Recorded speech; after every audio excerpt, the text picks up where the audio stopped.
cepat berlalu. Jangan berlalu. Kemesraan ini ingin ku kenang selalu. Hatiku damai, jiwaku tenang di sampingmu. Hatiku damai, jiwaku tentram bersamamu.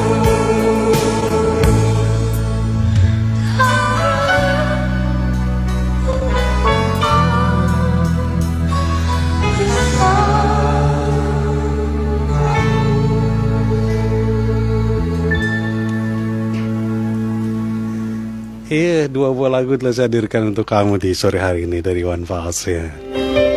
Dan kita akan mulai acara ini, kita Sastra Labarong edisi 45. 45 itu angka keramat ya. Iya, angka sangat keramat ya. Selamat datang Kak Edi, udah datang, udah siap ini. Ibu-ibu dari SMP Negeri 2 Kubu Tambahan, bukan Sawan ya, Kubu Tambahan yang Tamlang ya. Ada bapak dari gitu kan, kemudian ada bapak dari SMP Negeri 2 Banjar di Tabok ya. Bukan Tabok, Kayu Putih Dusun Tabok ya. Oke, benar-benar itu ya. Selamat datang di sini. Adek namanya siapa, Dek? Sony dari SMP Negeri 2 Kubu Tambahan, juara 2 menulis dan baca puisi. Luar biasa itu ya. Oke, selamat datang di sini. Lanjut Kak Edi. Oke, terima kasih Kak Fajar. Selamat sore Sastra Labarong yang ada di rumah dan yang ada di studio. Seperti yang dikatakan Kak Fajar, hari ini kita bertemu dengan guru-guru hebat dari SMP Negeri 2 Kubu Tambahan dan SMP Negeri 2 Banjar. Dan ada seorang siswa dari SMP Negeri 2 Kubu Tambahan yang meraih peringkat 2 Festival Tunas Bahasa Ibu dari Ngeripte dan Ngocen Puisi Bali ini. Oke, Kak Fajar, sebelum kita lanjut ke pembacaan bagi masing-masing guru dan siswa, kita akan berdiskusi dulu tentang Perda tentang pelestarian bahasa Bali gitu. Ini ada hubungannya loh dengan Festival Tunas Bahasa Ibu. Iya, betul. Seperti diketahui bahwa Festival Tunas Bahasa Ibu ini baru-baru ini dimunculkan oleh Balai Bahasa setelah adanya Perda Pelestarian Bahasa Bali, yaitu Perda nomor 1 tahun 2018. Nah, terkait dengan hal itu kita sudah hadir Bapak Ibu guru dari SMP Kubu Tambahan dan SMP dari 2 Banjar. Kita akan berdiskusi, sharing, berbagi mengenai apa sih kiat-kiat dari Bapak Ibu guru ini dalam usaha mempertahankan keberadaan bahasa Bali terkait dengan sastra Bali dan bagaimana harapannya ke depan. Tapi sebelum kita mulai, kita akan hangatkan suasana yang cukup panas di luar. Di sini udah dingin oleh pembacaan dari adik SMP Negeri 2 Kubu Tambahan. Untuk itu saya persilakan adik bisa menghadap ke kamera ya. Sana.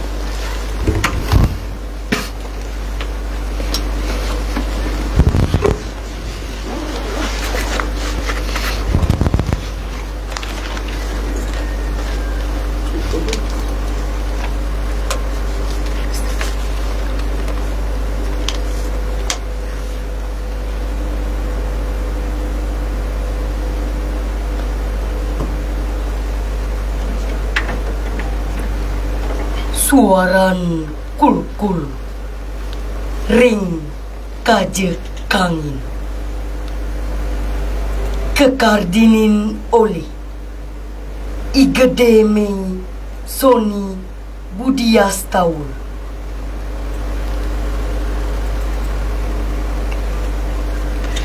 tang tung tang tung tang tung tang tung tang tung tang tung tang tung tang tung tang tung tang tung.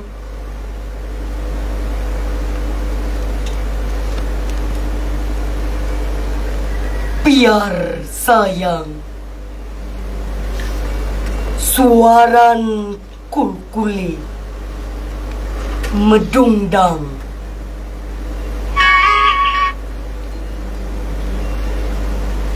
sabda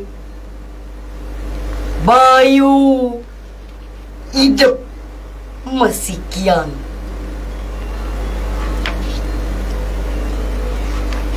Jengahe sampun medugdug, gumanti nindihin gumi.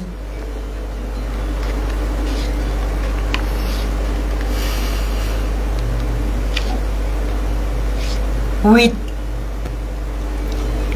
suaran kulkul bulus, makecina ngendang gumi pelekadan.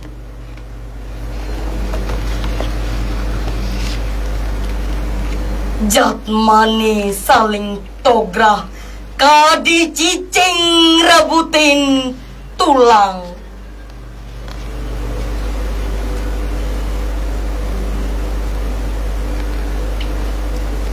Sire sane patut,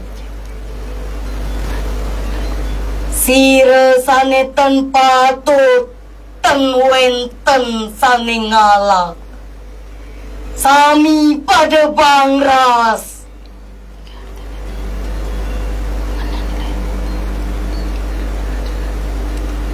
ngiring mangkin, egarang manahe, jangang baktine,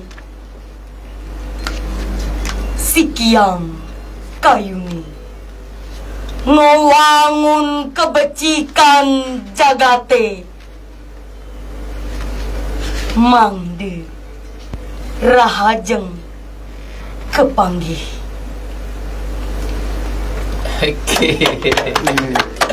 Oke, ini pembacaan yang lumayan serius, tetapi berkarakter ya. Makanya tidak salah kita menempatkannya sebagai juara 2 Festival Tunas Bahasa Ibu kemarin. Oke, lupakan dulu pembacaan itu. Nanti kita akan diskusi tentang pembacaan secara khusus. Sekarang kita akan kembali ke topik awal, yaitu keberadaan bahasa Bali terkait dengan pemertahanan atau pelestarian bahasa Bali yang dikuatkan dalam Perda nomor 1 2018 tentang pemertahanan budaya, bahasa, dan sastra Bali. Oke, mulai dari Ibu dulu nggih. Oke, dari SMP 2 Kubur Tambahan. Mungkin perkenalkan dulu Ibu ke peserta baru yang ada di rumah.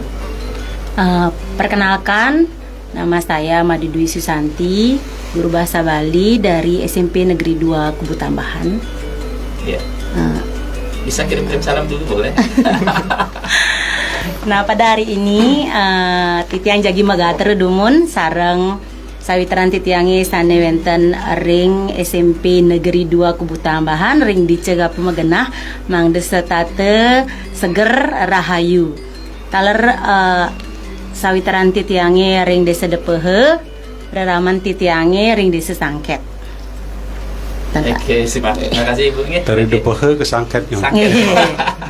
Oke Ibu, begini, sejarah dilahirkannya Perda Bahasa Bali itu disinyalir bahwa ada penelitian-penelitian yang mengatakan bahwa setiap tahunnya ada puluhan bahasa daerah yang nyaris punah dan sudah punah di Indonesia. Dan keinginan itu, hasil penelitian itu dibaca oleh petinggi-petinggi dari pemerintahan Bali sehingga menerbitkan sebuah Perda nomor 1 tahun 2018 mengenai pelestarian bahasa dan sastra daerah. Nah, terkait dengan Festival Tunas Bahasa Ibu ini, apa pendapat Ibu tentang penguatan ini? Penguatan pelestarian bahasa dan sastra Indonesia terkait dengan Perda nomor 1. Dengan adanya Festival Tunas Bahasa Ibu dapat meningkatkan kinerja atau sportivitas siswa di dalam berkarya, terutama ring kegiatan ngeripte lan nguacen puisi sekali puniki anike becik pisan nike dapat menggali kemampuan siswa, samping itu juga dapat berkreativitas seperti itu. Oke, mungkin Ibu tahu nggak kenapa sastra itu diajarkan di anak-anak? Mungkin ada yang tahu kenapa sastra itu diajarkan ke anak-anak?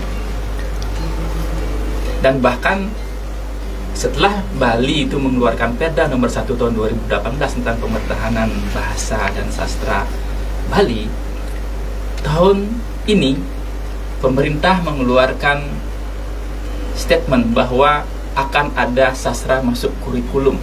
Itu berhubungan dengan perilaku bullying, perilaku perkelahian antar belajar yang dihubungkan dengan sastra. Sebelumnya, pemerintah melihat bahwa bullying dan perkelahian antar siswa itu diakibatkan oleh degradasi moral. Lalu, berdasarkan penelitian bahwa sastra itu bisa membasuh otak mereka sehingga mereka tidak terjadi tidak membullying lagi, tidak terjadi pemikiran-pemikiran negatif. Jadi, inilah tujuannya pemertahanan bahasa Bali dan sastra Bali. Mereka diajarkan Bali, sastra Bali untuk menyerap nilai-nilai yang ada dalam karya sastra itu sendiri dan lalu diimplementasikan melalui pembicaraan, tingkah laku dan sebagainya. Jadi pemertahanan bahasa Bali ini dan sastra Bali ini tidak lepas juga dari pola perilaku siswa yang sekarang ini sangat negatif, gitu kan? Nah, kita patut apresiasi bahwa dengan adanya Perda ini semua yang terkait dengan kebahasan bahasa Bali itu menggeliat, baik kebahasaan, kesastraan, dengan adanya festival Tunas Bahasa Ibu, festival-festival lain yang diadakan oleh sekolah, dan sekolah sudah mulai merespon festival Tunas Bahasa Ibu ini dengan mengadakan lomba-lomba lain sejenis ya di sekolah-sekolah. Mungkin dalam kegiatan bulan bahasa Bali dan bulan bahasa Indonesia bulan Oktober ini tidak lepas dari adanya Perda ini. Nah, di SMP Negeri 2 Banjar ini untuk kegiatan bulan bahasa Bali, adakah usaha-usaha pemertahanan bahasa Bali di sana? Oke, sebelumnya terima kasih atas kesempatannya. Nama saya Putra Peseka Pradjana, saya selaku guru mengajar bahasa Bali di SMP Negeri 2 Banjar, Pak Edi. Terkait dengan Perda yang tadi Pak Edi sampaikan, yaitu nomor 1 ya tahun 2018, itu tentunya sangat mengapresiasi, khususnya bagaimana potensi dan bakat anak-anak ternyata berkembang di bidang sastra. Dan tidak terlepas dari sana juga ada peraturan gubernur yang nomor 80 terkait dengan bahasa aksara dan sastra Bali. Itu juga sebagai pemantik anak-anak untuk tidak lagi mengatakan bahwasanya bahasa Bali itu kuno. Karena sebelumnya tidak adanya wadah untuk mereka mengeksplor terkait dengan kompetensi dari anak-anak itu, tidak hanya di bidang bahasa Inggris saja atau di bahasa Indonesia, tapi juga di bahasa Bali itu cukup sangat banyak, apalagi di bidang sastra khususnya membaca puisi bahkan ngeripte walaupun secara sederhana bahasanya masih sangat sederhana, tapi pentingnya juga dari guru-guru untuk membimbing bagaimana untuk membuat puisi supaya tidak hanya sekedar sebatas bahasa yang sing mekulit gitulah. Nah, ini dan juga di SMP Negeri 2 Banjar terkait dengan hal itu biasanya sudah terlaksana ketika bulan Februari, karena bertepatan juga dengan ulang tahun sekolah. Jadi tidak hanya ada lomba di akademik dan non akademik juga. Untuk di akademik biasanya untuk di bidang sastranya mengambil lomba membaca puisi berbahasa Indonesia. Kalau di bahasa Bali itu lebih ke menulis aksara Bali untuk di intern sekolah itu. Oke, pertanyaan berikutnya begini. Kadang-kadang dulu waktu saya jadi pembina FPS 2N untuk provinsi, cipta dan baca itu selalu dibarengkan, disamakan. Padahal dalam kapasitas anak SD SMP yang kelas menengah itu, oke, swastiastu Ibu, silakan tinggi nomornya. Ini boleh, pergi boleh. Adik di sini boleh, Adik. Oke. Di sini. Dari mana Ibu? Dari 70. Oh, 70. SMP 2 Oke. Sampai di mana saya tadi? Kapasitas Oke. Jadi dalam pemenuhan pembacaan puisi itu kan ada dua, cipta dan baca. Tapi dalam kapasitas otak anak kelas menengah SD SMP itu mereka kurang bisa berkreativitas di mencipta. Tapi ini dipaksakan. Saya yakin Festival Tunas Bahasa Ibu ini tidak lepas dari aturan-aturan festival FLS2N, Festival Seni Siswa Nasional. Setelah saya pajak panduannya bersama gitu. Jadi mengutip saja dari FLS2N lalu dibawa ke Festival Tunas Bahasa Ibu. Lalu bagaimana Bapak menyikapi itu? Apakah berat bagi siswa untuk menulis? Ini versi guru dulu nih, ke versi siswa ya, untuk menulis puisi bahasa Bali, dan bagaimana penanganannya? Oke, kalau dari perspektif Tiang, semestinya membaca itu memang harus dibedakan dengan mencipta. Mencipta, ya. Karena nalar pikiran orang itu kan berbeda-beda. Bahkan di selaku guru, Tiang pribadi saja merasa mencipta itu lebih bagi Tiang lebih gampang karena ketimbang membaca. Karena membaca itu kan lebih ke kompetensi keterampilan berbicara, bahkan mimik wajah. Karena Tiang lebih cenderung ingin mendalami di menulis diksi di dalam puisi nike. Kemudian Tiang transfer kepada siswa waktu itu, dia dari struktur bahasanya masih sangat sederhana sekali, sehingga kalau siswa lebih cenderung dia membaca, apalagi tingkatan sekolah menengah pertama. Kalau ada siswa yang mampu membuat sampai membaca, itu udah sangat luar biasa. Tetapi sulit untuk ditemukan karena masih fasenya masih dia nggak tahu, apalagi bahasa Bali gitu loh.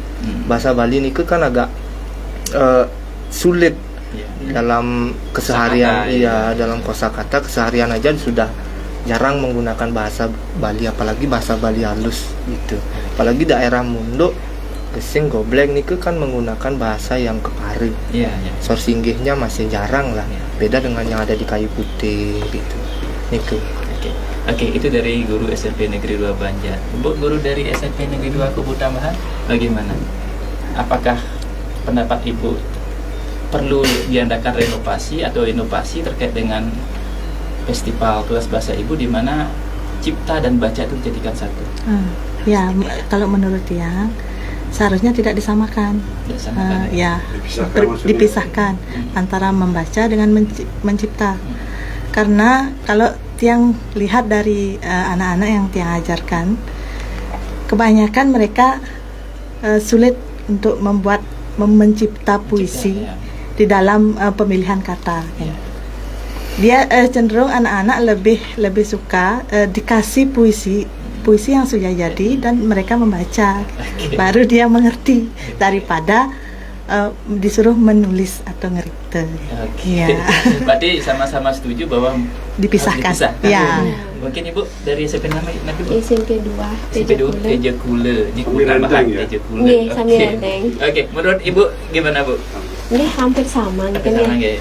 Kalau bisa nih dipisahkan, kenapa? Karena menurut Tiang seorang yang bisa membuat puisi belum tentu bisa membaca. Begitu juga dengan sebaliknya, bisa membaca belum tentu bisa menulis kan begitu. Dari segi kemarin kan yang lomba niku kan untuk anak-anak SMP. Jangankan untuk menulis, kan diberikan puisi yang sederhana sekali untuk anak-anak. Mereka tuh memerlukan waktu yang lumayan panjang untuk bisa mengerti setiap kata-katanya itu, supaya mereka bisa setidaknya memahami apa sih yang disampaikan di puisi tersebut begitu. Apalagi menulis dengan pemilihan kata yang cenderung harus memiliki makna seperti itu. Jadi kalau menurut dia ya dipisah begitu. Oke, semua setuju dipisah ini. Tetapi ada yang mengatakan bahwa kesulitan itu akan menambah wawasan kita untuk melampauinya. Jadi di satu sisi ada yang memandang kesulitan itu sebagai sebuah kelemahan, di satu sisi ada yang memandang bahwa kesulitan itu sebagai tantangan untuk ditaklukkan. Nah, jangankan SMP, SD, kemarin Festival Tunas Bahasa Ibu dekat SD kan ada juri juga, ngeripte juga.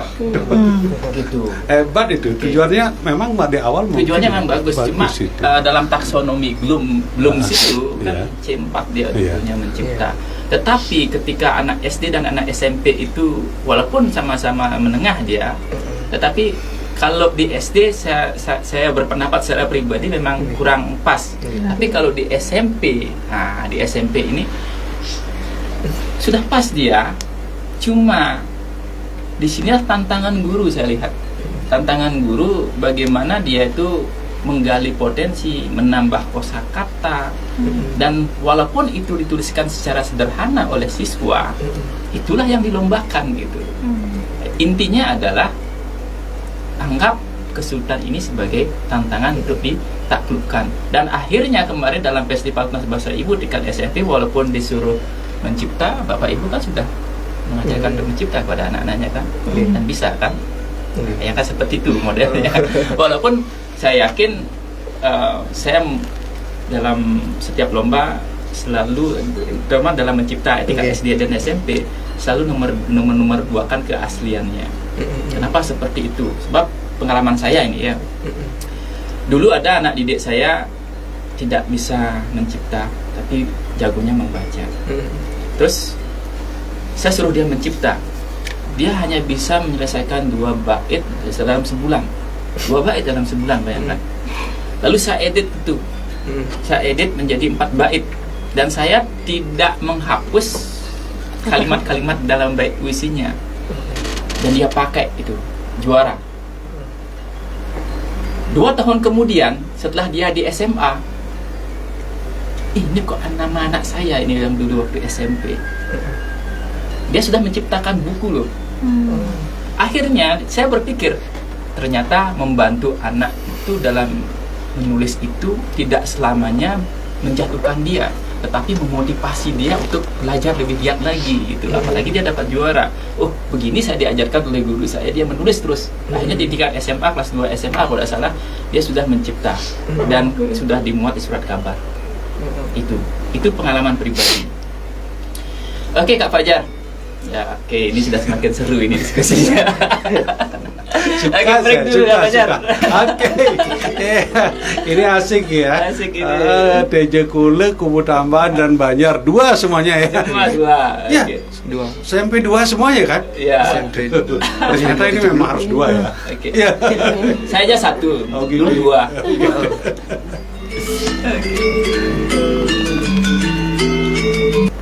Udah alam nih Kak Fajar. Ya, itu dah 2 kan?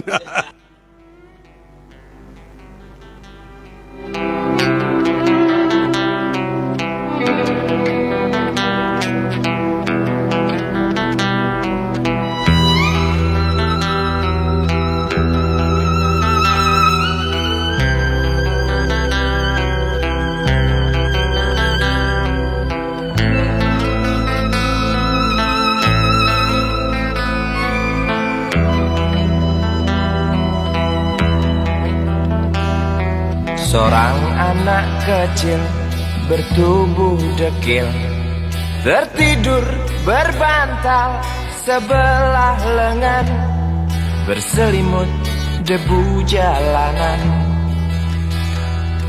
Rindang pohon jalan menunggu rela, kawan setia sehabis bekerja. Siang di seberang sebuah istana, siang di seberang istana sang raja.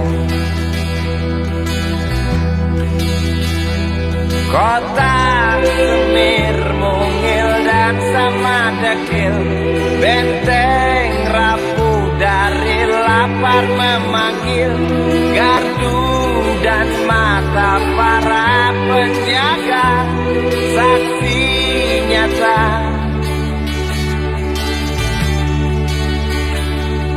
Yang sudah terbiasa tamu negara tampak terpesona, mengelus dada, gelengkan kepala, saksikan perbedaan yang ada. Sombong melangkah istana yang megah, seakan meludah di atas tubuh yang resah. Ribuan jerit di depan hidungmu, namun yang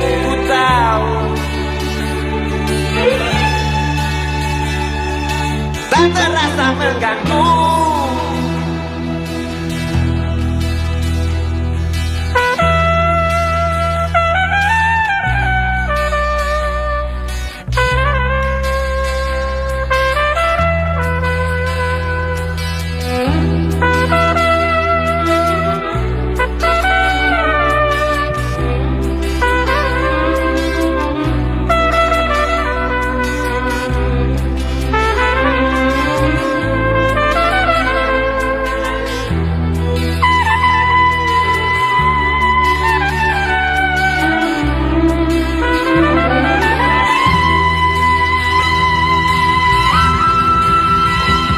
Kota Semir mungil dan sama dekil, benteng rapuh dari lapar memanggil, gardu dan mata para penjaga, saksi nyata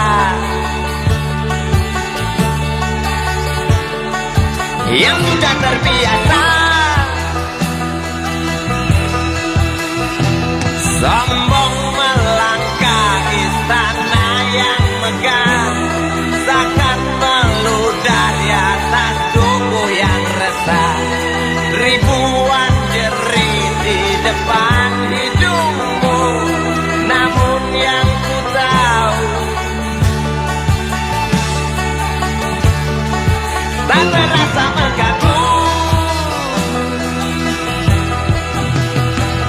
Kota Semir mungil dan sama dekil, benteng rapuh dari lapar memanggil, gardu dan mata para penjaga, saksi nyata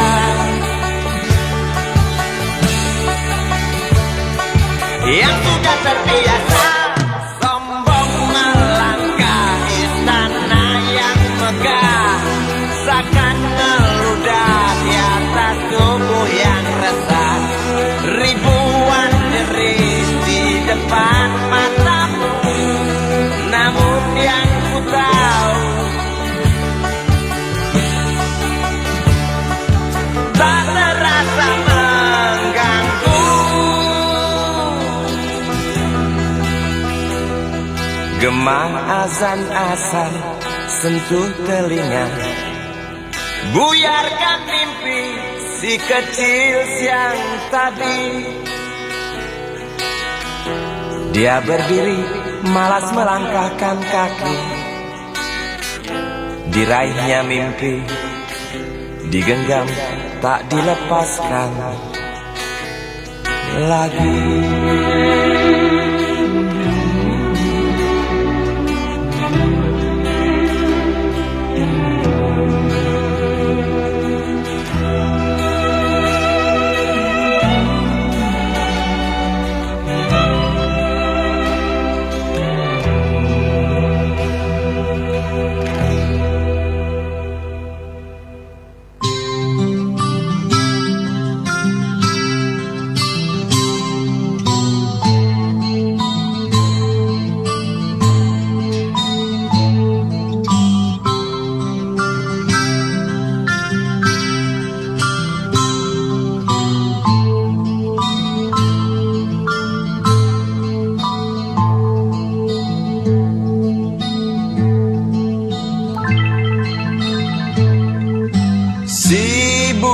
Kecil kuyup menggigil, menahan dingin tanpa jas hujan.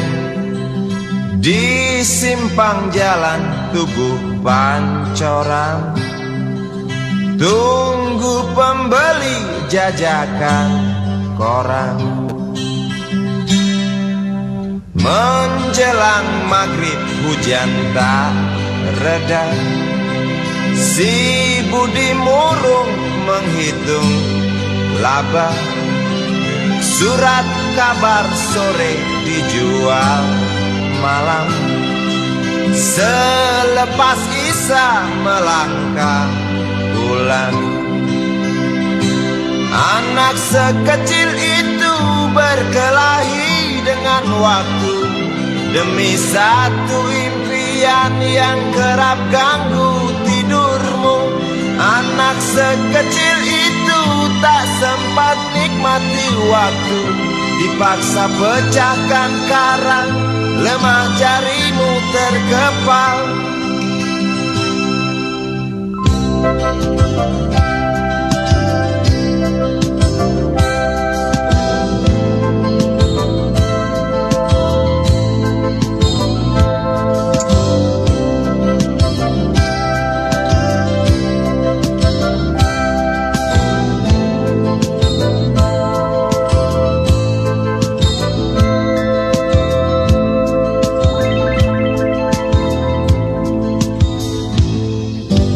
Cepat langkah waktu, pagi menunggu.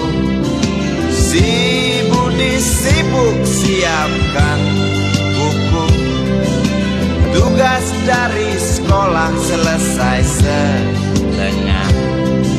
Sanggupkah si Budi diam di dua sisi?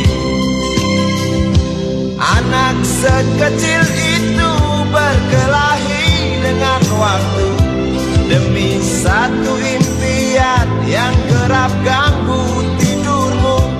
Anak sekecil itu tak sempat nikmati waktu, dipaksa pecahkan karang, lemah jarimu terkepal.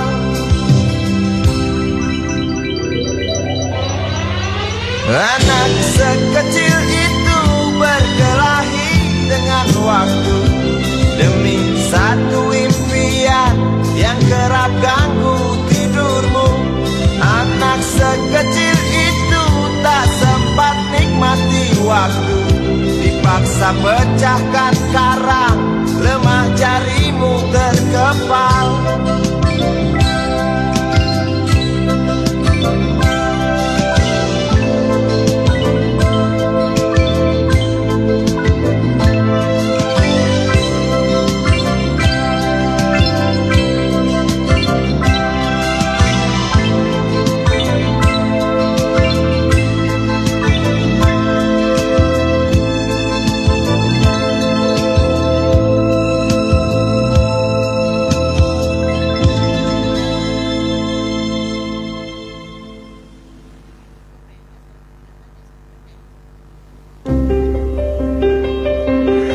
Itu tadi dua lagu telah saya hadirkan Triwan Fals ya.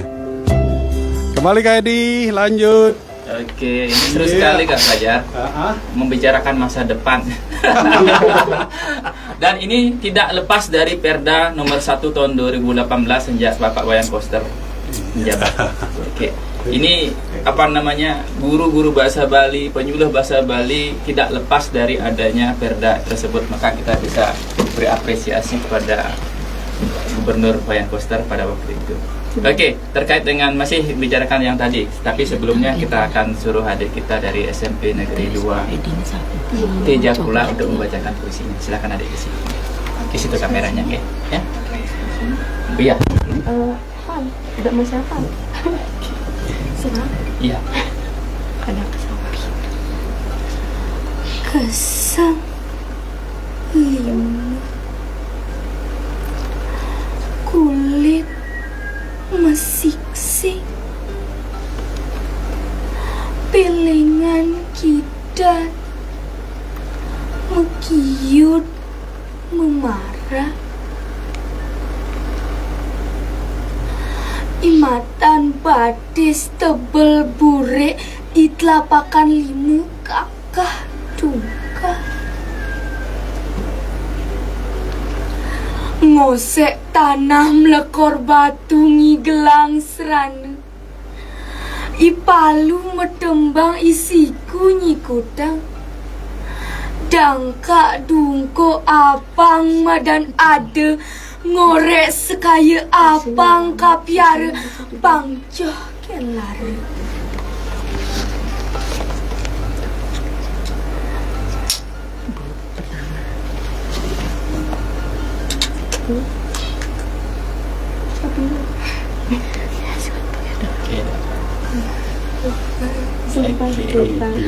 Oke, silakan duduk kembali.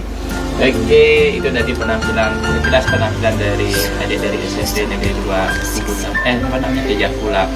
Sebagai perbandingan, kemarin dalam lomba kripto dan wacen Festival Kelas Bahasa Ibu, yang terjadi persaingan berat adalah di cewek. Di cewek itu penampilannya bagus-bagus dan pesertanya jauh lebih banyak dari cowok gitu. Sehingga kalau saya bandingkan juara harapan 1 di cewek sama dengan juara 1 di cowok gitu. Makanya dibedakan antara cewek dan cowok juaranya. Di harapan 1 ceweknya ya, sama dengan juara 1 cowok. Wah, iya. Ya, kalau kita perhatikan memang populasi perempuan ya putri itu lebih banyak. Dan memang karenanya dari segi perkembangan manusia kan memang cewek lebih berkembang lebih dulu lalu melambat. Nah, kalau cowok lambat dulu baru berkembang gitu. Oke, berikut kita akan membicarakan tantangan-tantangan dalam membina siswa mencipta puisi. Mungkin dari Ibu dari SMP Negeri 2 Tejakula, ya. Sebelumnya perkenalkan diri dulu, terus jawab pertanyaan, apa sih tantangan Ibu dalam membina anak ngerti bahasa Bali, puisi bahasa Bali? Oke, silakan Ibu.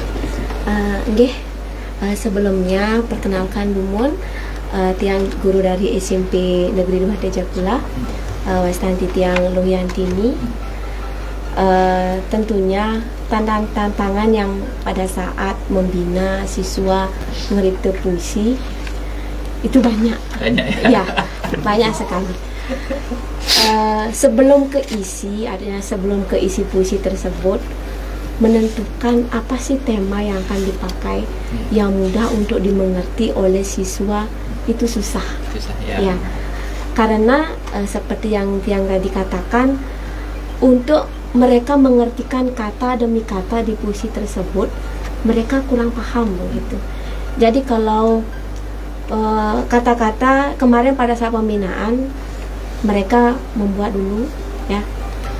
dulu baru tiang koreksi begitu. Karena kan dari segi kata-kata yang mereka pakai itu masih sifatnya sederhana sekali dan sangat mudah untuk dimengerti begitu. Sedangkan kalau puisi kan sifatnya, kalau bahasa Balinya, kata-kata itu mekulit begitu, mesti untuk dikupas kembali gitu. Kemudian setelah mereka bisa menyusun beberapa kata demi kata, akhirnya terbentuk puisi. Dan yang juga bantu pada saat itu mengertikan kembali dan supaya bisa mengekspresikan puisi tersebut kembali susah. Ini gimana Ibu? Seperti itu kata-kata mereka yang sederhana seperti itu yang sering mereka keluarkan. Ini gimana nih Ibu? Ekspresinya gimana ini? Apakah kalau orang membaca puisi sedih harus menangis? Mereka sering seperti itu bertanya. Apakah kalau ekspresinya tegang atau marah itu harus sontak seperti melotot begitu kan ekspresinya? Sedangkan tiang sendiri juga bukan seorang yang sering membuat puisi, ya, tidak mendalami itu. Jadi tiang berikan apa yang tiang ketahui itu saja. Jadi tentunya untuk membina anak-anak membuat puisi dan supaya bisa memahami dan membacanya, menurut tiang suatu tantangan yang cukup sulit, karena tiang sendiri tidak mendalami itu dibandingkan teman-teman yang sudah terjun langsung ke membuat puisi yang sudah sering, kemudian pemilihan kata yang sudah bagus, apalagi sudah bisa membuat bukunya, begitu. Yang punya teman seperti itu susah gitu. Itu susah ya. Saya pikir tidak susah ke depan ya. Undang Kak Edi, undang ya kan? Dulu undang Bunda Putri, yuk datang ke sekolah memberikan materi, terus ada guru-guru, ada Pak Sujana kan? Sujana, kemudian juga ada Wahya itu yang bisa bagaimana tentang bahasa Bali. Iya, Wahya Santosa. Itu tentang bahasa Bali, puisi bahasa Bali. Kalau puisi bahasa Indonesia ada Kak Edi itu. Oke, kita kembali ke SMP Negeri 2 Banjar. Mungkin sama jawabannya kan, ada tantangan yang sangat berat, tapi adakah trik-trik tertentu yang Pak temukan ketika mengajarkan siswa itu ngerti bahasa Bali, Pak? Waduh, semua baik dia. Berkaitan dengan trik, apalagi berkaitan dengan sastra puisi itu tiang selalu berkoordinasi sareng Pak Mang Sujana. Ya, terus terang saja. Selain juga dulu di kampus sering tiang ajak ngobrol, ikut kepanitiaan, bahkan sampai sekarang pun tiang selalu koordinasi dengan Pak Mang Sujana. Hingga ketika tiang buat puisi, tiang pasti kirim ke sana dulu. Pak Mang punapi kira-kira dijane kuang itu penting karena bagi tiang pentingnya masukan dari orang lain itu sangat penting sekali. Nah, untuk ke siswa tiang lebih cenderung triknya yang pertama harus banyak membaca. Iya, banyak membaca. Nike yang penting sekali karena ketika siswa membaca pasti kosakatanya akan banyak. Cuman sekali lagi itu tantangannya. Karena siswa sekarang itu jarang mau membaca, apalagi membaca bahasa Bali. Iya. Sehingga kosakatanya masih sederhana. Kalau di puisi itu pengucapan hujan aja berbeda dengan sabah gitu. Tiang sampaikan coba ganti dengan sabah gitu. Dadosnya napi sabah, Pak. Nah, itu misalkan galang kangin nanggon de semengan nanggone gitu misalkan. Sehingga kalau trik yang pasti atau pakem yang pasti untuk membuat puisi nikut yang tidak ada, cuman tiang hanya bisa memberikan kepada siswa tiang, coba dulu buat kalau puisi itu bahasanya lebih kias, jangan gunakan bahasa yang sederhana. Itu saja. Dan perumpamaan itu penting sebagai gambaran untuk mengumpamakan objek gitu. Mungkin Pak dari SMP Negeri 2 Kebudahan bisa menambahkan apa sih trik, mungkin sudah berkoordinasi dengan MGMP sekolah, mungkin bagaimana cara kiat-kiat yang dilakukan oleh guru bahasa Bali di sana untuk menciptakan generasi sastra penerus sastra gitu. Jangan tertawa nih. Ada tiang kebiasaan ngebonres.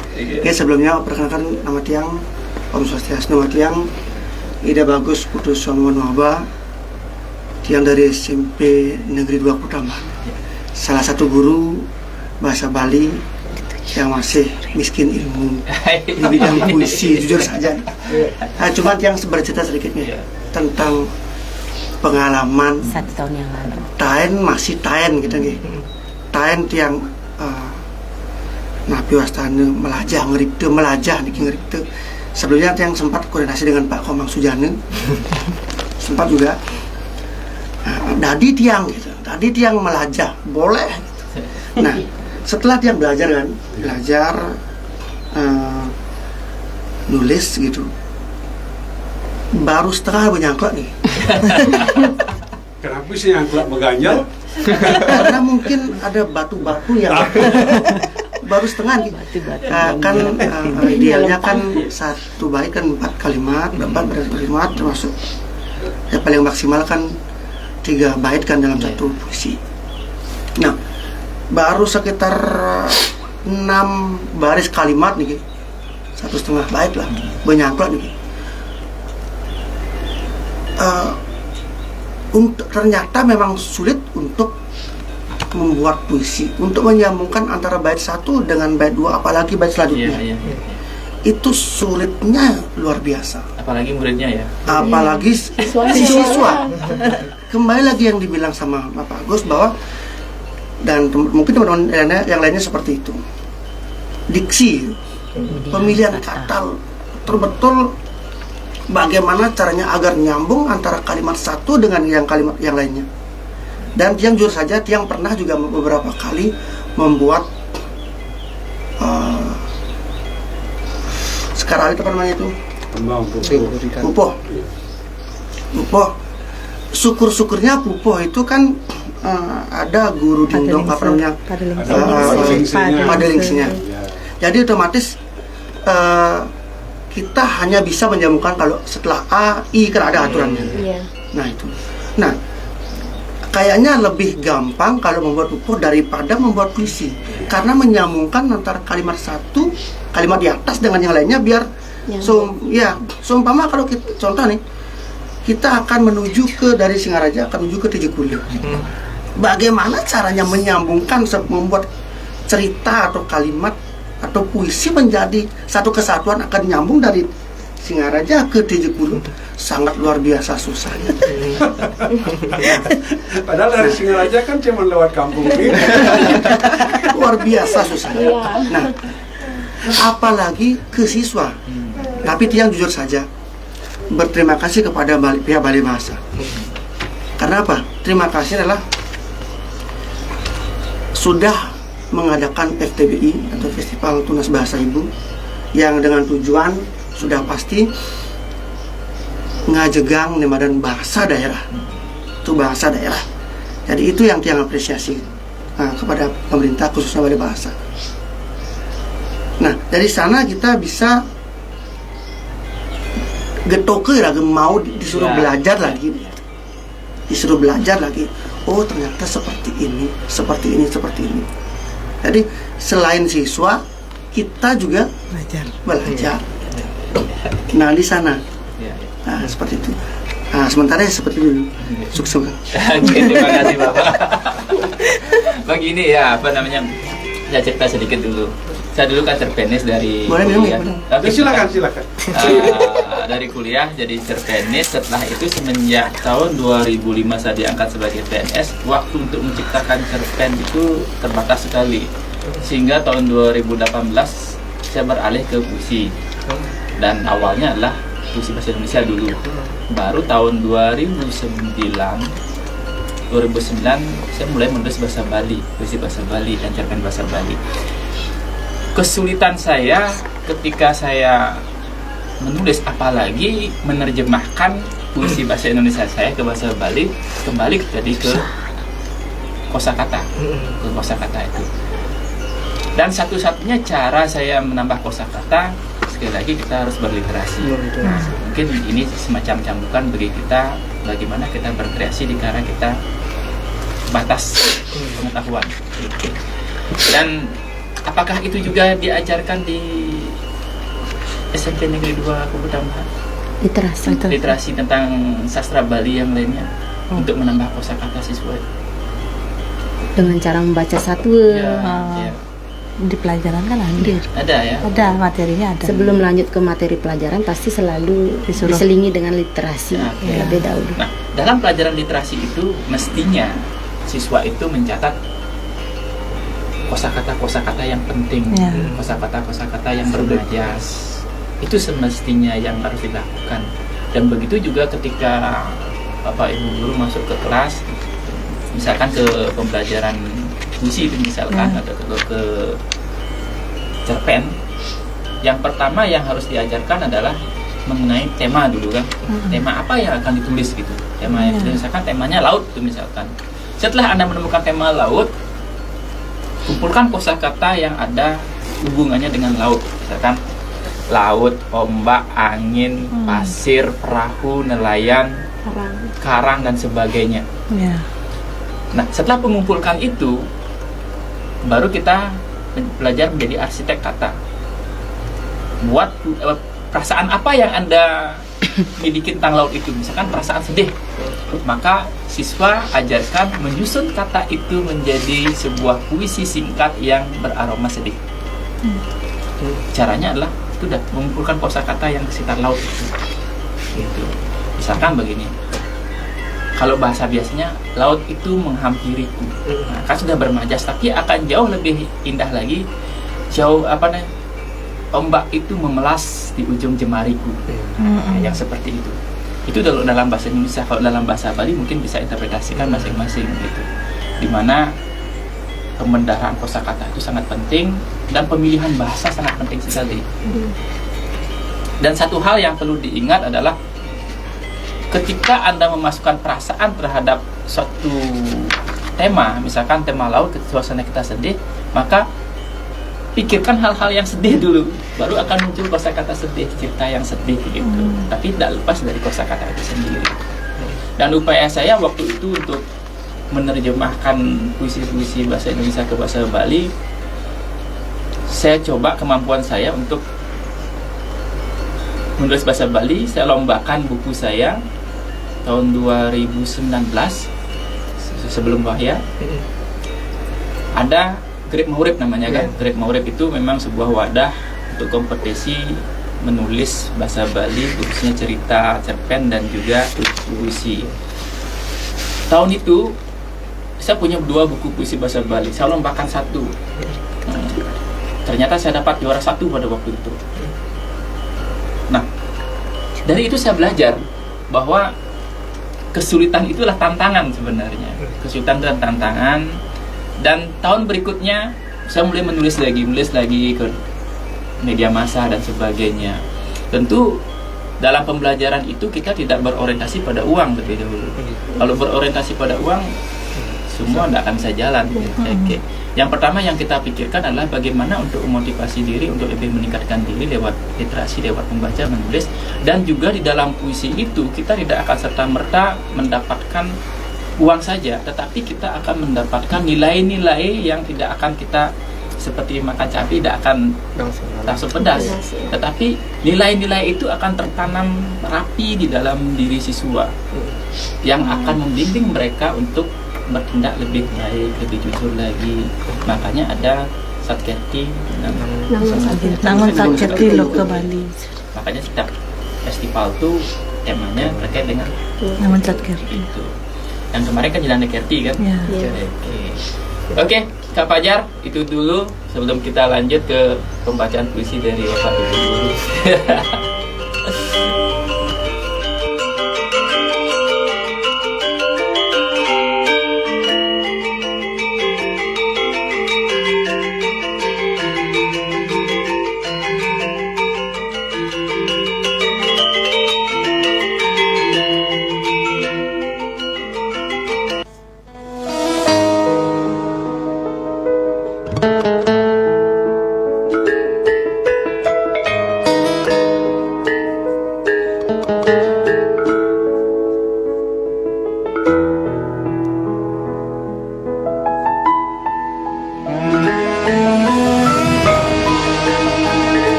Ulian manis, ulian jegek warnan bungane.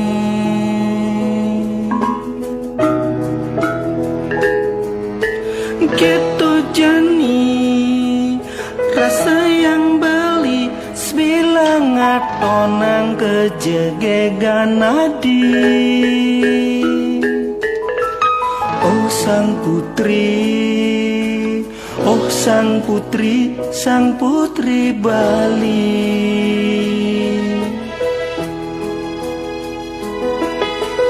Oh sang putri, olah sin beli.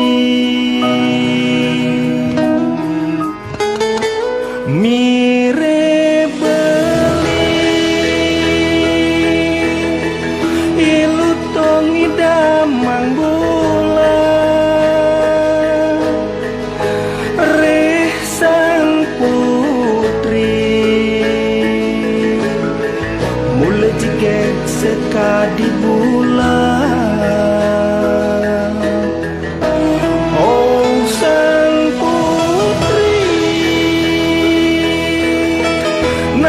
Ke beli basbani ngelingi hang putri ring tengah dasar ngati sekadi linggayoni jenah sang putri ring hati sekadi linggayoni kal sembah sebilang wai. Oh sang putri,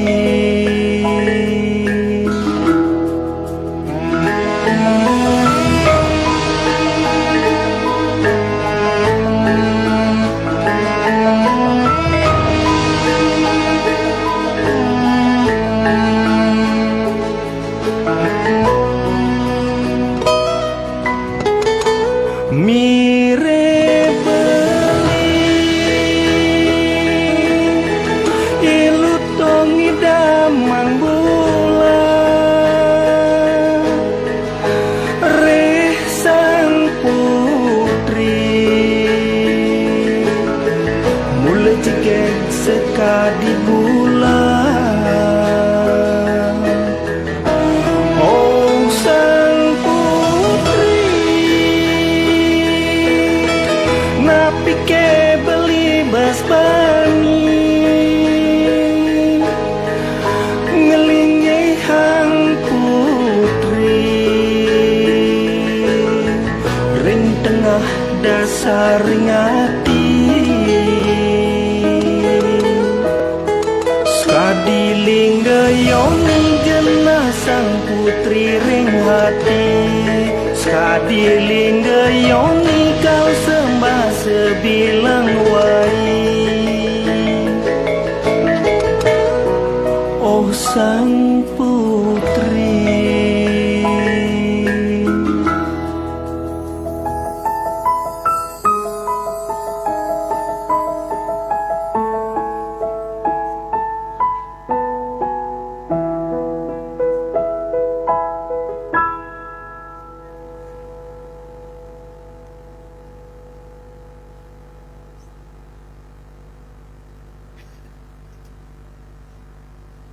Yang suka sastra, yuk gabung dengan kita. Ayo ramaikan dan dengarkan kita Sastra Labarong setiap hari Jumat jam 4 sore.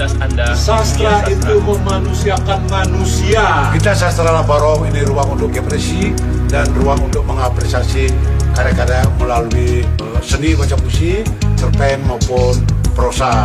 Dengan begitu kita akan bisa membangun ekosistem literasi melalui radio. Ketika suasana menjadi keruh, puisi membasuh. Kita Sastra Labarong.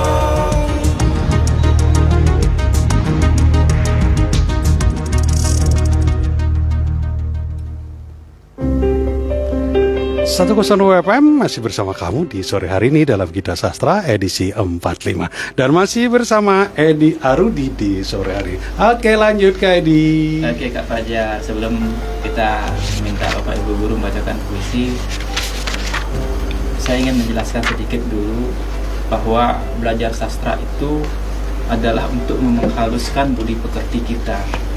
Bahkan sastra itu tertuang dalam Mahabharata. Mungkin Bapak Ibu di rumah, adik-adik di rumah atau yang ada di studio pernah menonton film Mahabharata.